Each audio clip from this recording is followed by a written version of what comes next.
Hi Vyas, welcome to my ఛానల్ని subscribe చేసుకోండి. రామావతారం ముగింపు బాధాకరం. రాముడు ఎలా చనిపోయాడో మీకు తెలుసా? రామనవమి ఎందుకు జరుపుకుంటామో అందరికీ తెలుసు. కానీ రాముడు ఎలా తనువు చాలించాడో మీకు ఎవరికీ తెలియదు. లక్ష్మణుడు ఎలా చనిపోయాడు? హనుమాన్ను మోసం చేసి రాముడు ఈ లోకాన్ని ఎందుకు వదిలిపెట్టి వెళ్ళిపోయాడు? హనుమాన్ ఇప్పుడు ఎక్కడ ఉన్నాడో తెలుసా? రాముడు రావణుడిని చంపివేశాడు. ఇక త్రేతాయుగం ముగిసే నాటికి రాముడు అవతారం చాలించాలి. అవతారం చాలించే టైం వచ్చినప్పుడు శివుడు, బ్రహ్మ ఇద్దరూ యముడి దగ్గరికి వెళ్ళి రాముడి అవతారం చాలించింది, రాముడి దగ్గరికి వెళ్ళు అని చెప్పారు. అలాగే అని యముడు రాముడి దగ్గరికి బయలుదేరాడు. యముడు రాముడి దగ్గరికి కాదు కదా, కనీసం రాజ్యాంగం దగ్గరికి కూడా వెళ్ళలేకపోయాడు. ఎందుకంటే సాక్షాత్తు ఆ హనుమంతుడు ఎల్లవేళలా రాముడి పక్కన ఉండడం వల్ల. రాముడి పక్కనే హనుమంతుడు రక్షణగా ఉండి ఎవ్వరినీ కూడా దగ్గరికి రానివ్వకుండా రక్షించేవాడు. ఒకరోజు రామునికి శివుడు కలలోకి వచ్చి, నీ అవతారం చాలించే సమయం వచ్చింది రామా. యముడు గుమ్మం బయట ఎదురు చూస్తున్నాడు రామా, కానీ హనుమంతుడు నీ పక్కన ఉండగా తను లోపలికి రాలేడు. ప్రాణం తీసుకువెళ్ళడానికి హనుమంతుడు అడ్డుగా ఉన్నాడు అని చెప్పాడు. రాముడికి అంతా అర్థమై తన సీత ఇచ్చిన ఉంగరాన్ని తీసుకొని దానిని ఒక రంధ్రంలోకి వేస్తాడు. హనుమాన్ని పిలిచి, సీత ఇచ్చిన ఉంగరం పొరపాటున రంధ్రంలోకి జారి పడిపోయింది, దయచేసి ఉంగరం తీసుకురా హనుమ అని చెబుతాడు. అని అడుగగా హనుమ, రామా, ఇంతగా నన్ను అడగాల, మీరు ఆజ్ఞాపిస్తే చాలు, వెళ్ళి తీసుకువస్తాను, అలా వెళ్ళి ఇలా తీసుకువస్తాను ప్రభు అనగా హనుమాన్ తన రూపాన్ని చీమ అంత చిన్నదిగా మార్చుకొని ఆ రంధ్రంలోకి దూకుతాడు. ఆ ఉంగరం వెళుతూ వెళుతూ ఆ రంధ్రము పాతాళ లోకానికి దారితీసింది. అక్కడ నాగలోకానికి రాజు అయిన నాగదేవుడు ఉంటాడు.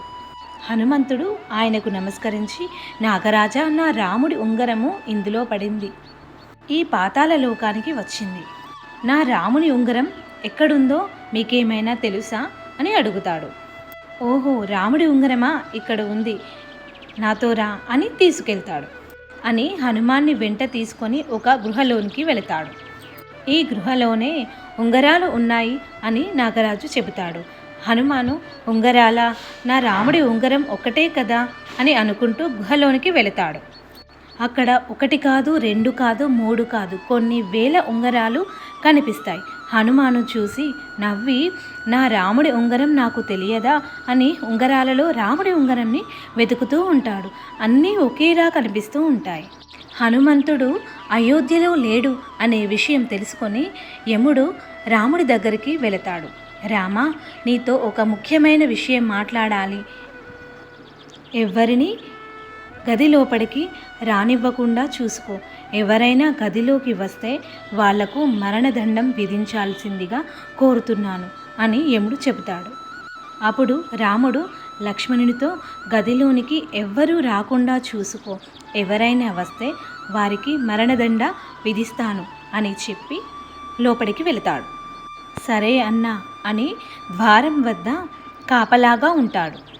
లోపల యముడు రాముడితో ఇలా అంటాడు, స్వామి, శివుడు మరియు బ్రహ్మ ఆజ్ఞ వల్ల నేను ఇక్కడికి వచ్చాను.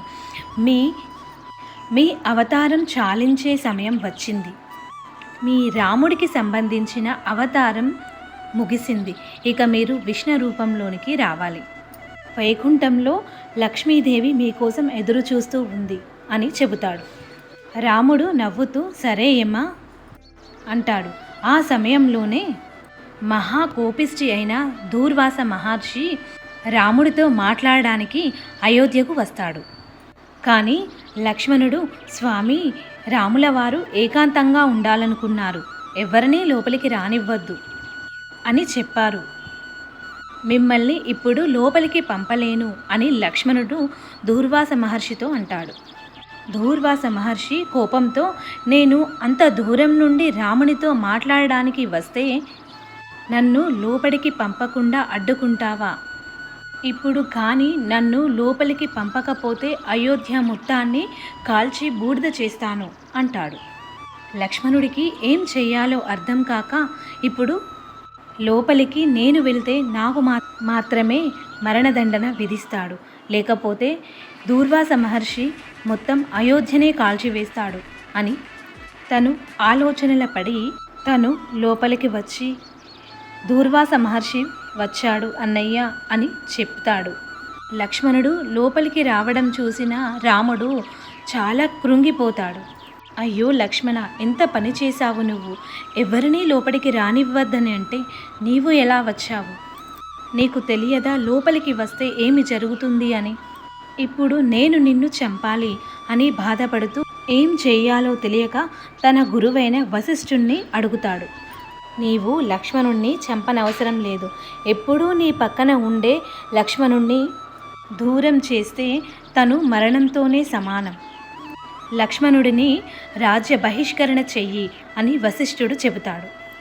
ఇది లక్ష్మణుడు విని, నీకు దూరంగా ఉండడం కన్నా చావడం మంచిది అని కదా అన్నా అని సరియూ నదిలో జలసమాధి అయిపోతాడు. ఇది చూసి అతని భార్య ఊర్మిళాదేవి కూడా జలసమాధి అవుతుంది. ఈ 2 మరణాలను చూసి రాముడు బాధతో కృంగిపోయి తాను కూడా జలసమాధి అవ్వాలని సరియూ నది తీరం దగ్గర నిలబడి ఉంటాడు. ఇదే సమయంలో పాతాళ లోకంలో ఉన్న హనుమంతుడు ఏ ఉంగరం చూసినా ఒకే రకంగా ఉన్నాయి అని, నా రాముడి ఉంగరం లాగానే ఉన్నాయి అని వెతుకుతూ, ఓ నాగరాజా, ఏ ఉంగరం చూసినా నా రాముడి ఉంగరం లాగానే ఉన్నాయి. ఇందులో నా రాముడి ఉంగరం ఏది?